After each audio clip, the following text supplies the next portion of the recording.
Hey, welcome back everybody. Today we're going to tie my friend Matt Winkler's new pattern for Umpqua next year, and it's called a balanced leather leech. And the idea of a balanced fly is a fly tied on a jig hook with the bead sort of extended out on a straight pin out the front so that the fly hangs horizontal. You can see I've got this one just tied to a piece of heavy tippet with a loop knot, but you can see it hangs horizontal.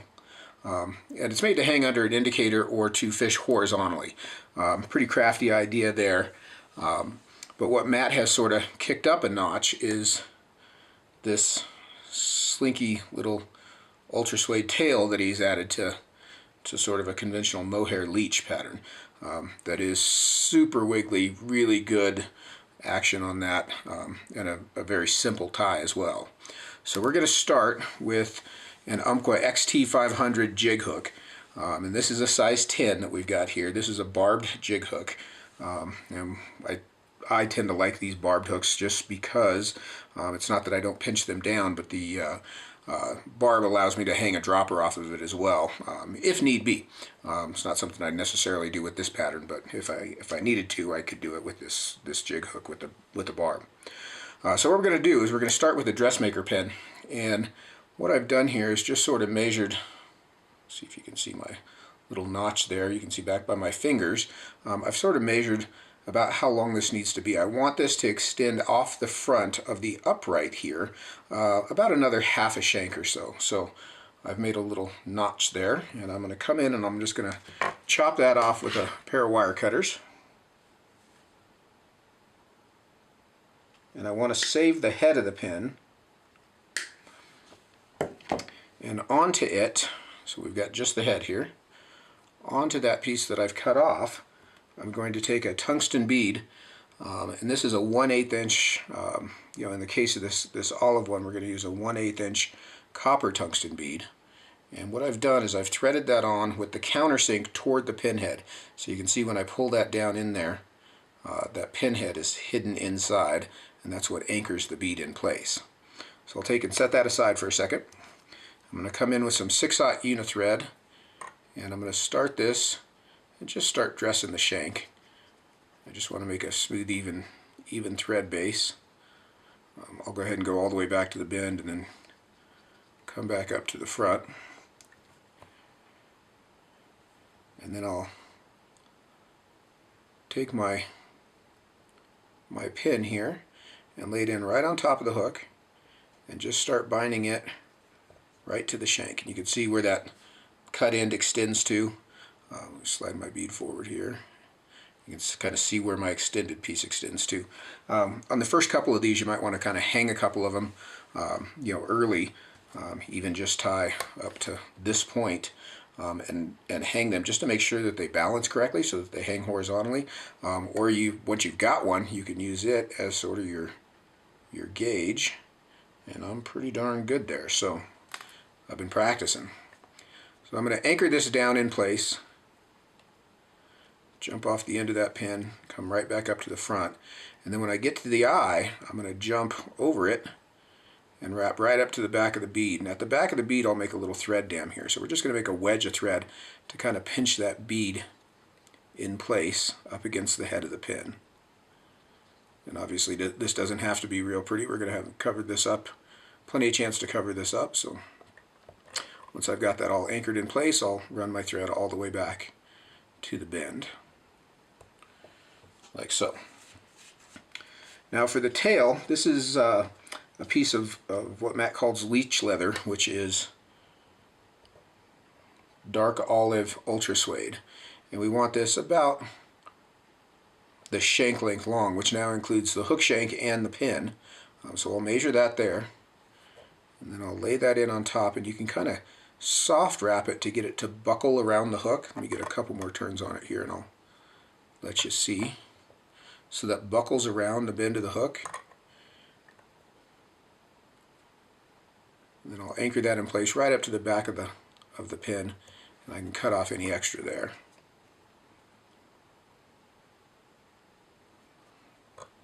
So we've got our tail in place.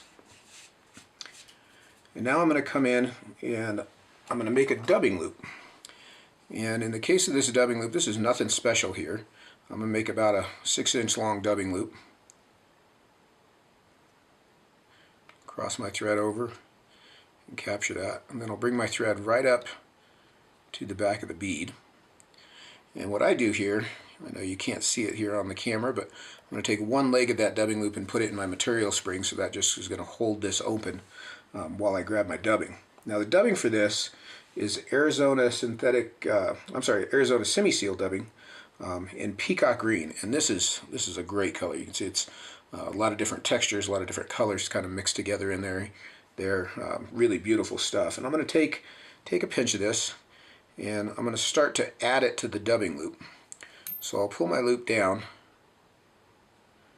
and I'll just take small clumps at a time, push them right up to the hook, put them between the two strands of thread.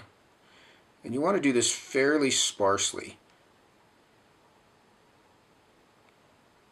It's easy to overdo it. And you want to try to avoid any clumping as well. Spread that out just a bit. We need one more little pinch in there.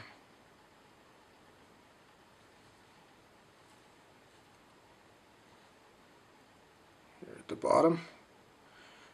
So I've got, like I say, about a 5 or 6 inch long dubbing loop prepped up in there.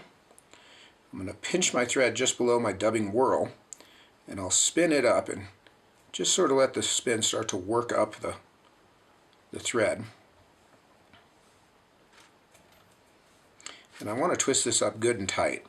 I want this dubbing loop to be good and shaggy like that. And once I've got that tight, I can come in with a wire brush or a piece of Velcro and sort of really go at it here to pick out anything that's twisted up or caught, so that I've got a nice even loop of dubbing.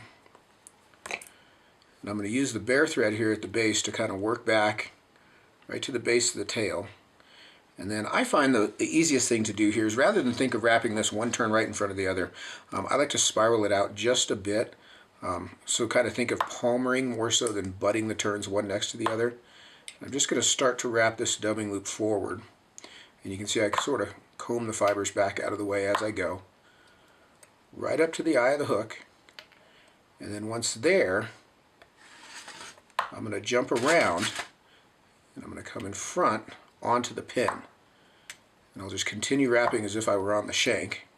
And if you've done it just right, which it appears I have, I'm going to run out of dubbing right up here behind the bead. If you aren't that lucky and you still have some dubbing in there, you can hang your dubbing whorl and just let that thread unwind and pull out the extra. But since I'm good here, I'm going to go ahead and tie that off with a few turns and clip that thread out and sweep everything back and just build a little neck there behind that bead, and I can come in and whip finish there. So that's the tying process on the balanced leather leech. We're going to come in and brush him out a bit. You can see how shaggy he is. We're going to brush him out a little bit more and kind of get him a little bit more streamlined here. I'll grab my brush and we'll get right to it. So I'm going to come in and start sweeping all of this dubbing back toward the bend, and fairly aggressively. I actually like to kind of go even against the grain a bit to make sure that I get anything that was trapped out. Make sure you go all the way around the hook.